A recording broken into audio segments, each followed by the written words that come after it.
Saudari-saudaraku terkasih dalam Tuhan Yesus Kristus, selamat pagi dan berkah dalam. Kita berjumpa kembali dalam renungan harian kita, Kamis 11 Mei 2023. Seperti biasa, bahan permenungan kita ambil dari bacaan Ekaristi hari ini.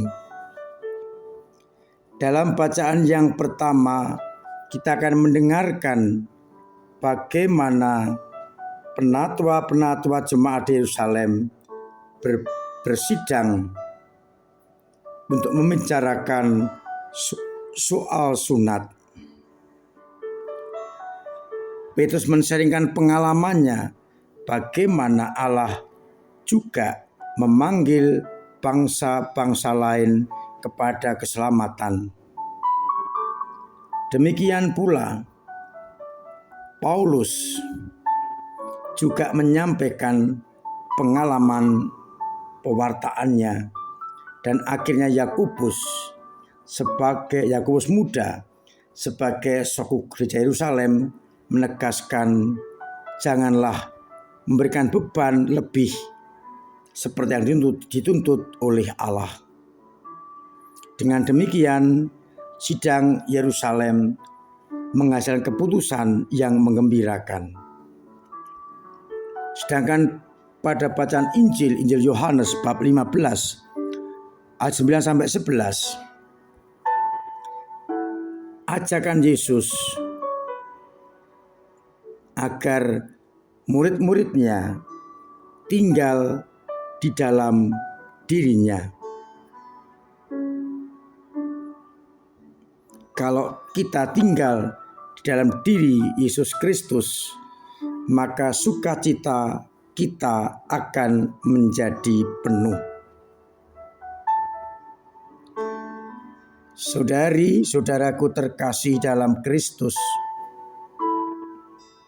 melanjutkan pembicaraan kemarin dan permenungan kemarin, kita bersyukur karena akhirnya kepada bangsa-bangsa lain juga diwartakan keselamatan.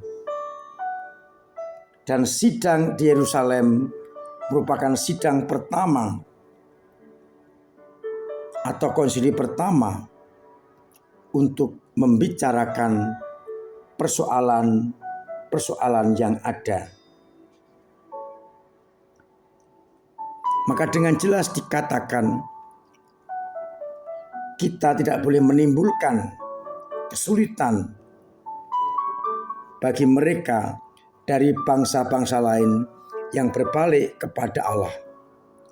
Namun tetap hal-hal yang pokok harus diikuti sehingga mereka benar-benar mengikuti kehendak Allah. Kita bersyukur karena kepada bangsa-bangsa lain di luar bangsa Yahudi juga disampaikan keselamatan. Tinggal persoalannya apakah kita mau menerima atau tidak.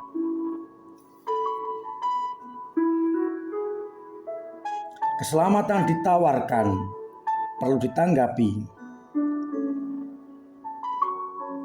Dan kita sebagai orang-orang beriman kepada Kristus tidak boleh menambahkan beban yang terlalu berat. Karena seringkali saya dengar orang yang ingin menjadi orang Kristiani mendapat kesulitan dari para katekis. Maka hendaknya kita menawarkan keselamatan seperti yang diputuskan di dalam sidang pertama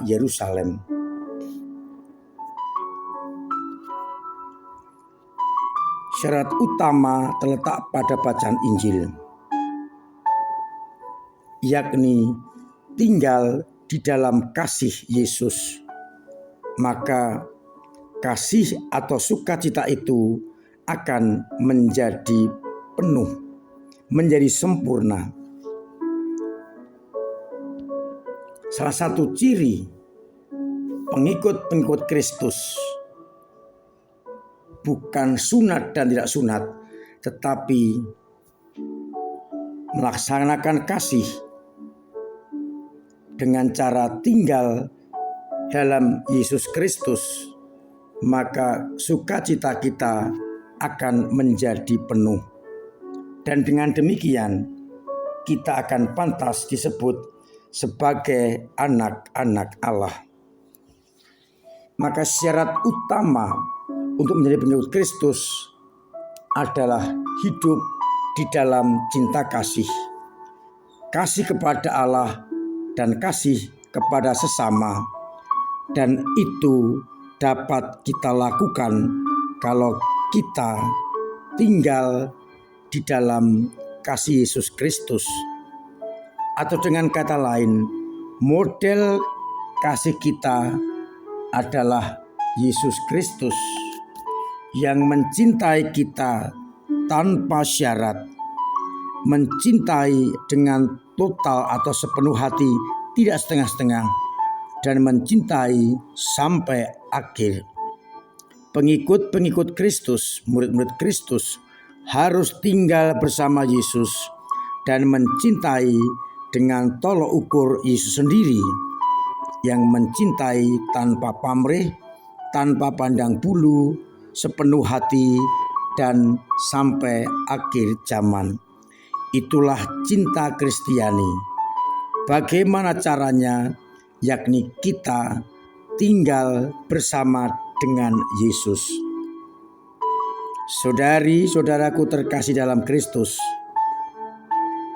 cinta bermodelkan Yesus tidaklah mudah karena mengandaikan meninggalkan egoisme kita, cinta diri, dan kita ganti dengan cinta kepada sesama, hingga akhirnya siapapun juga para pengikut Kristus akan benar-benar melaksanakan cinta kepada Allah dan cinta kepada sesama bermodelkan Yesus Kristus. Semoga semangat Kristus menjadi semangat kita untuk layak disebut sebagai murid-murid Kristus, karena kita tinggal dan diam di dalam kasih-Nya. Semoga kita mampu untuk benar-benar mewujudkan kasih Yesus dalam hidup kita, sehingga akhirnya kita akan layak menjadi anak-anak-Nya. Tuhan memberkati kita sekalian. Amin. Marilah kita berdoa.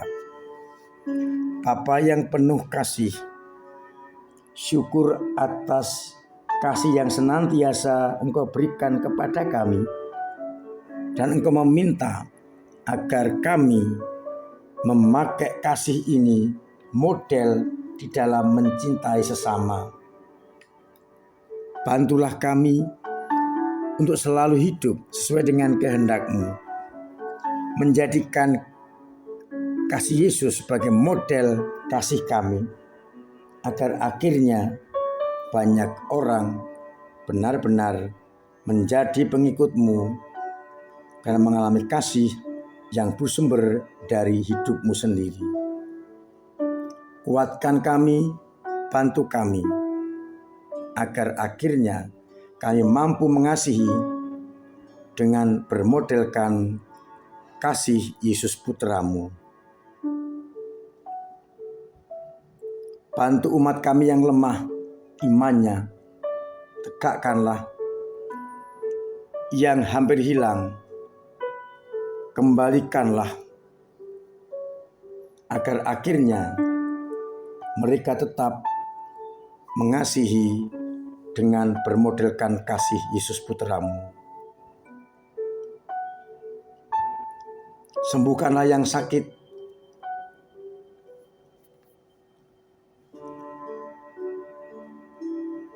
uraikanlah mereka yang punya persoalan berat, bantu mereka mengatasi imannya,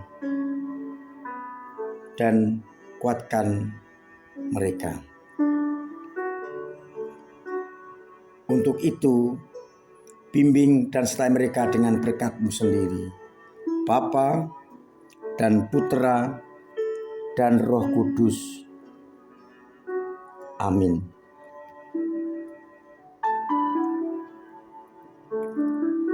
Saudari-saudaraku terkasih dalam Kristus, tetap saya anjurkan untuk mematuhi protokol kesehatan agar tetap dijauhkan dari penyakit. Pakai masker, cuci tangan pakai sabun, pakai sanitizer, jauhi kerumunan, pola hidup sehat, poster kedua, dan jaga kesehatan agar kita benar-benar terbebas dari virus corona.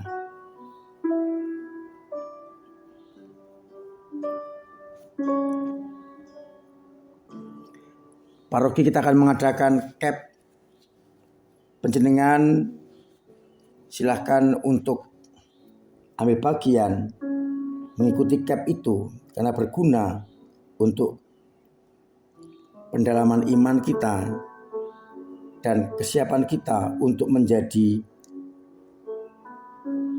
orang-orang yang diutus. Silakan mendaftar hari Minggu depan gereja maupun di depan Panti Mandala, di depan Mandala Geraha,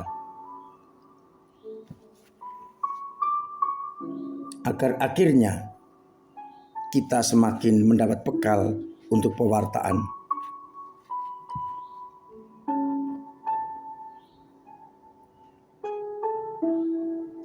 Semoga dengan demikian kita semakin tangguh. Sebentar lagi akan serah terima dari pemborong kepada PGPM bangunan gedung serbaguna kita. Tinggal setelah itu kita akan mengisi, maka dibuka kesempatan untuk mengisi gedung serbaguna kita itu diresmikan dan akan kita pakai untuk berbagai keperluan. Semoga dengan kebaikan hati panjenengan ambil bagian di dalam pengisian gedung itu.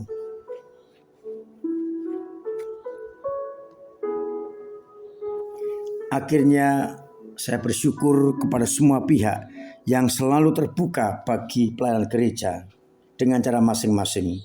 Semoga dengan demikian banyak orang terlibat dan bisa bersama-sama untuk menghadirkan gereja di tengah masyarakat.